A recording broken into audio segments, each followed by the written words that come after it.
मौर्य है, उन्होंने भगवान शंकराचार्य भी कहा कि चरणों में प्रणाम करता हूं। मिलना भी चाहते थे, बाद में नहीं मिले, पर उन्होंने अपना दुख, अपनी व्यथा, अपना दर्द उसका इजहार कर दिया कि जो शंकराचार्य के साथ हुआ वो गलत हुआ।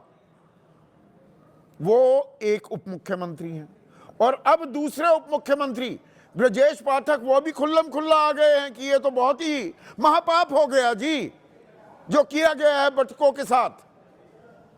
सख्त से सख्त सजा होनी चाहिए, और होगी। तो कौन करेगा? सरकार में तो आप हैं। सरकार तो पहचान मांग रही है शंकराचार्य से, और बटुक भी और खुद शंकराचार्य भी गदगद हो गए ब्रजेश पाठक के समर्थन को लेकर, और उन्होंने उन्हें मुख्यमंत्री बनने की शुभकामनाएं दे दी। अब खेल समझिए, साधु संत की कोई जाति नहीं होती, लेकिन एक ठाकुर राज का तमगा भी चस्पा हो रहा है धीरे धीरे योगी आदित्यनाथ की सरकार पर। वो राजपूत परिवार से आते हैं। 2024 में भी राजपूत फैक्टर एक बड़ा फैक्टर था, जिसके चलते 29 सीटें कम हुई उत्तर प्रदेश में बीजेपी की, 62 से 33 आ गई कि भाई उन्हें हटा दिया जा सकता है। राजपूतों में एक नाराजगी हुई, पर अब ब्रजेश पाठक, ये संयोग है प्रयोग है, वो ब्राह्मण हैं, वो बटकों की नाराजगी का समर्थन कर रहे हैं, और अभी मुक्तेश्वरानंद उन्हें आशीर्वाद दे रहे हैं मुख्यमंत्री बनने के लिए। ब्राह्मण बनाम राजपूत जो बैठकें भी पहले हुई, अब एक और अध्याय जुड़ गया है क्या?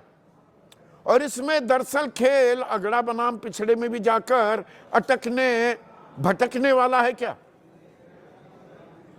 क्योंकि अखिलेश यादव लगातार वो पिछड़ों की, पीडीए की बात कर रहे हैं, फॉर्म 7 की बात हो, एसआईआर की बात हो, रोजगार की बात हो कि पीडीए के रोजगार मारे जा रहे हैं।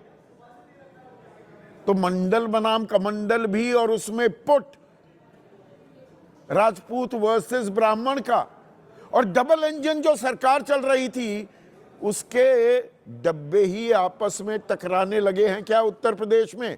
ये बीजेपी के लिए क्या अच्छी खबर नहीं है?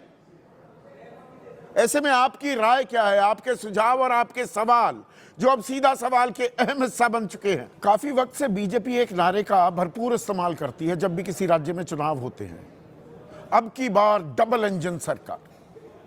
भाई केंद्र में 11 साल से बीजेपी की सरकार है ही, और राज्य में भी, और डबल इंजन हो जाएगा तो विकास की राह पर दौड़ता नजर आएगा राज्य। और उत्तर प्रदेश में जनसंख्या के लिहाज से भी और राजनीति के लिहाज से भी सबसे महत्वपूर्ण राज्य पूरे भारत में, और प्रधानमंत्री मोदी भी वहीं से सांसद हैं,